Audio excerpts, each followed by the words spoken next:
Quels sont les films les plus attendus de l'année 2026 ? Du moins, on va se concentrer sur cette première partie de 2026 qui est janvier-février. En 2026, donc, les films les plus attendus de l'année sont tous les deux adaptés de livres. L'un sort sur Netflix, l'autre sort au cinéma. Nous avons d'abord People We Meet on Vacation de Emily Henry et ensuite Les Hauts de Hurlevent de Emily Brontë.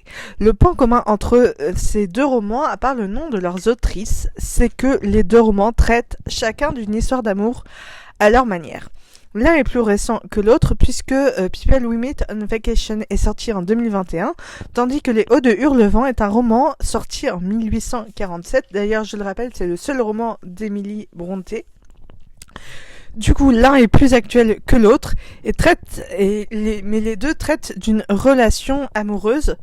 Les Hauts de Hurlevent, pourtant, traitent d'une relation amoureuse qu'on pourrait qualifier de toxique aujourd'hui. Le point commun qu'on peut aussi faire à ces deux œuvres, c'est que l'histoire commence quand les deux personnages se rencontrent. Les Hauts de Hurlevent, par exemple dans People We Meet on Vacation, l'histoire commence quand Poppy et Alex se retrouvent.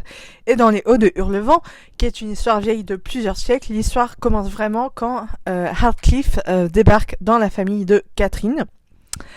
Mais pourtant, le cinéma s'intéresse tout de même à cette histoire, donc Les Hauts du Hurlevent.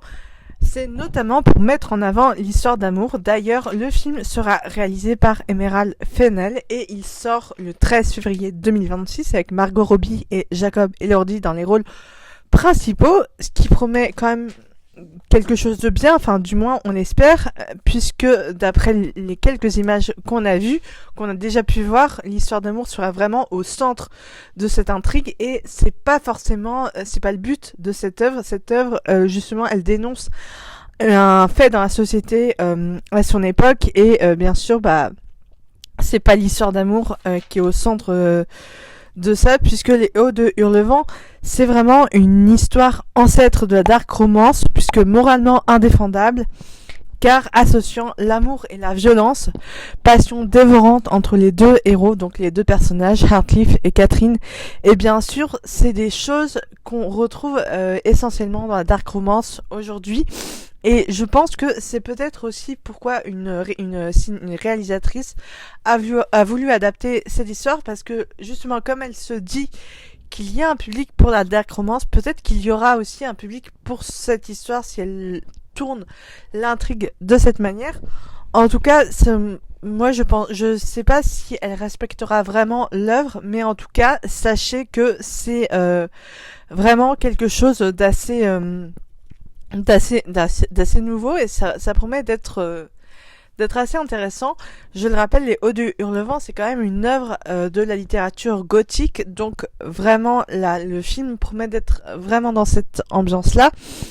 La musique aussi, on sait déjà que ce sera Charli XCX qui fera la bande-annonce du film, donc rien que pour ça, ça vaut le détour. En tout cas, sachez que ça promet d'être bien, d'être un bon film, même s'il y aura les puristes de l'œuvre et ceux qui iront juste voir le film au cinéma. En tout cas, ça promet de beaux débats sur les réseaux sociaux, de beaux débats littéraires entre l'adaptation est-elle fidèle et le film en lui-même, sachant que Emerald Fennell a réalisé Saltburn et que c'est pour ça qu'elle a choisi Jacob Elordi dans le rôle de Heathcliff. En tout cas, n'hésitez pas à me dire ce que vous en pensez dans les commentaires, ce que vous pensez de cette news. Ce que vous pensez juste des adaptations des classiques au cinéma. Est-ce que ça peut permettre à un nouveau public de découvrir un classique vieux de plusieurs siècles? N'hésitez pas à me le dire dans les commentaires pour qu'on en discute ensemble. Et moi, je vous retrouve très bientôt pour un prochain sujet. Ciao!